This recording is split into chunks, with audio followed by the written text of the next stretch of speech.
Hello everyone, good morning. কেমন আছো তোমরা সবাই? আশা করবো তোমরা সবাই খুব খুব খুব ভালো আছো, আর আমরাও ভালো আছি। আর আজ হচ্ছে শনিবার, আর এখন কিন্তু ঘুরতে বাজে ওই 11:30 মতো। এখন থেকে তোমাদেরকে সাথে নিয়ে আমার এই সুন্দর ব্লগটা স্টার্ট করছি। তো পুরোপুরি ভিডিওটা দেখো, স্কিপ না করে। আশা করবো ভিডিওটা তোমাদের ভালো লাগবে। তো আজকের ওয়েদার দেখো, বেশ ভালো, রোদ্দুর নেই খুব, মাঝে মধ্যে রোদ্দুর উঠছে, মাঝে মধ্যে রোদ্দুর দিচ্ছে না, মেঘলা মেঘলা ওয়েদার, বেশ ভালো। তো মা করেছিল আচার, আর মা বললো আচারটা রোদে দিয়ে আসতে, তো তাই চলে এলাম আচারটা রোদে দিতে। রোদের সেরকম তাপ খুব একটা নেই, এই যে রোদ দিচ্ছে, আবার কিছুক্ষণ পর কিন্তু রোদ্দুরটা চলে যাবে। তো মেঘলা মেঘলা ওয়েদার, বেশ ভালো ঠান্ডা। তো এরকম থাকলে তো ভালো লাগে, কিন্তু এরকম তো আর থাকবে না। বৃষ্টি একদিন হচ্ছে, তারপরের দিন বেশ ভালো ঠান্ডা ঠান্ডা ওয়েদার থাকছে, কিন্তু তারপর কিন্তু আবার জেকে সেই গরম দিয়ে দিচ্ছে, রোদও দিয়ে দিচ্ছে। তো কিছু করার নেই, এভাবে আমাদেরকে থাকতে হবে। আর তারপরে যে দেখো, সিঁড়ির মধ্যে অনেক জামা কাপড় ছিল কালকের, তো সেগুলো শুকিয়ে গেছে। ভাবলাম এগুলোকে তুলে নিয়ে চলে যাই, একবার যখন এসছি তখন সব কিছু তুলে নিই, তারপর চলে যেয়ে তারপর সোনাকে স্নান করাবো। আর এই তো সোনাকে স্নান করাচ্ছি, যেহেতু ওয়েদারটা আজকে একদম ভালো নেই, তো সেই জন্য ওর মাথায় আজকে জল দেবো না, কারণ ওর সামনের চুলগুলো প্রচণ্ড পরিমাণে বড়।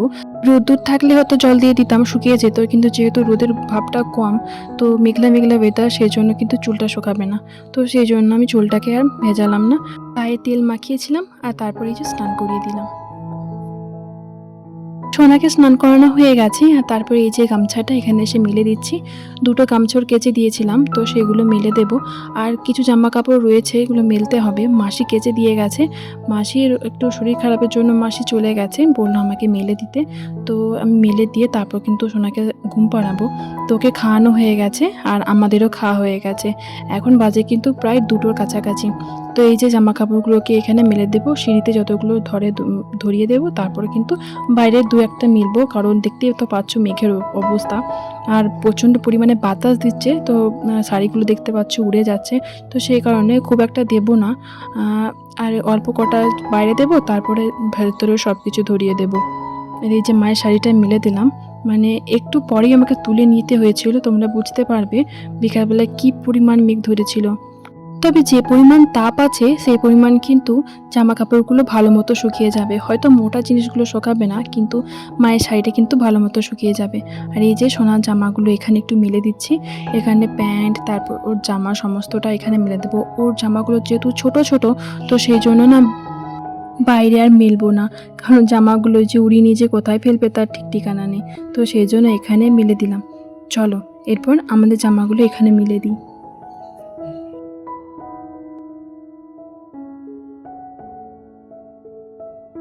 জামা কাপড় মিলতে আসা আবার একটা চুপকির কাজ বলতে পারো, কারণ ছেলে রয়েছে নিচে আর এখন ঘুমাবে, তো সেই জন্য না প্রচণ্ড পরিমাণে চিৎকার করছে। তাই এক প্রকার তাড়াতাড়ি করে মিলে দিয়ে তারপর কিন্তু আমাকে চলে যেতে হবে নিচে।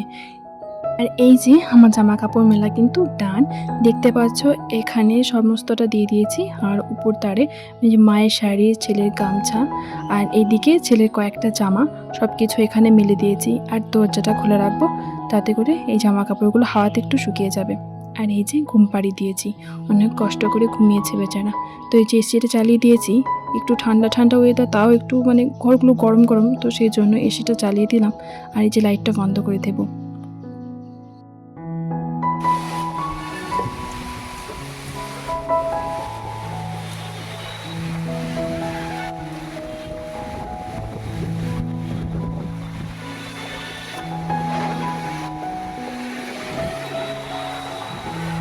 সোনা, বাইরে কি পড়ছে গো? বাইরে কি পড়ছে? হ্যাঁ, বাইরে কি পড়ছে? কি পড়ছে? বৃষ্টি? হ্যাঁ, ঝড় দিচ্ছে, ঝড় বৃষ্টি সব হচ্ছে। একটু জোরে জোরে বলো তো, বৃষ্টিটা জোরে বলো তো, একটু জোরে বলো। হ্যাঁ, বৃষ্টি। তোমার ভয় করছে? দেখো না, বাইরে দিয়ে দেখো না, বাইরে দিয়ে দেখো না। চলে এখানে বসো। হ্যাঁ, দেখো, চুপচাপ বসো। হ্যাঁ, বাইরে খুব বাতাস দিচ্ছে, ঝড় দিচ্ছে তো। হ্যাঁ, বাইরে কি পড়ছে ভালো করে বলে দাও। হ্যাঁ, বৃষ্টি পড়ছে। হ্যাঁ শোনো, বৃষ্টি পড়ছে, মেঘ ডাকবে একটু পরে, বিদ্যুৎ দিচ্ছে। হুম, তুমি মুখে আঙুল দিয়ে চুপ করে বসে থাকো তো, মুখে আঙুল দাও। হ্যাঁ, মুখে আঙুল দিয়ে চুপ করে বসো, বাবু হয়ে বসে থাকো। মুখে আঙুল দাও। হ্যাঁ, মুখে আঙুল দিয়ে চুপ করে বসো, কথা বলতে নেই। বাইরে খুব বৃষ্টি হচ্ছে, অন্ধকার করে এসছে দুদিক, অন্ধকার। দেখতেই তো পাচ্ছ বাইরে কি পরিমাণ মেঘ ধরেছে, বৃষ্টি হচ্ছে, তার সাথে বিদ্যুৎ দিচ্ছে বেশ জোরে জোরে। তো চলো এখানে একটু চা করে নেব, চা খেয়ে তারপর কিন্তু ছেলেকে আবার খাওয়াতে হবে। বাইরে বৃষ্টি পড়ছে, তো সেজন্য না বেশ ভালো লাগছে।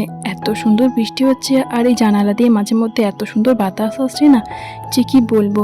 মনে হচ্ছে যদি পুরো গ্রীষ্মকালটা যদি এরকমভাবে ঠান্ডা ঠান্ডা ওয়েদারটা থাকতো তাহলে বেশ ভালো হতো, কিন্তু কিছু তো আর করার নেই। তো চলো চাটা খেয়ে নিই। এই যে চা কমপ্লিট। তো এবার চলো ছেঁকে নিই। মা বাবা খাওয়া হয়ে গেছে, শুধুমাত্র টুবাই আর আমি বাকি আছি।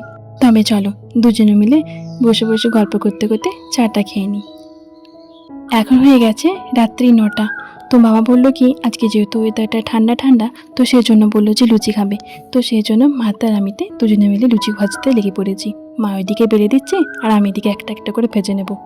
তবে আমার লুচি খেতে খুব একটা ভালো লাগে না। ওই যে সকালবেলায় বাসি লুচি মানে চা দিয়ে খেতে ভালো লাগে, ব্যাস ওইটুকুই। আর রাতের বেলা আমার একদম পছন্দ না। তবে এই যে সবাই মিলে খাবে, তো সেই জন্য আমিও 2-1টা খাবো, খুব একটা বেশি পছন্দ না। তবে না খাওয়া নয়, খাই। তবে চলো ভিডিওটা এখানে শেষ করে দিচ্ছি। যদি ভিডিওটা ভালো লাগে তাহলে কিন্তু লাইক শেয়ার কমেন্ট করে জানাতে পারো, আর সাবস্ক্রাইব করে আমার পাশে থেকে যেতে পারো।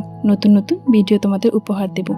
তো তোমরা যদি কমেন্ট করে জানাও তাহলে কিন্তু আমার ভালো লাগে, মানে ভিডিও করার জন্য অনেকটা মোটিভেট হয়। তবে চলো তোমাদের সাথে আবারও দেখা হবে নতুন একটা ঝলমলে ভিডিও নিয়ে। ততক্ষণ তোমরা সবাই সুস্থ থেকো, ভালো থেকো। তোমাদের সাথে দেখা হবে আবারও নতুন একটা ঝলমলে ভিডিও নিয়ে। তো চলো টাটা, গুড নাইট।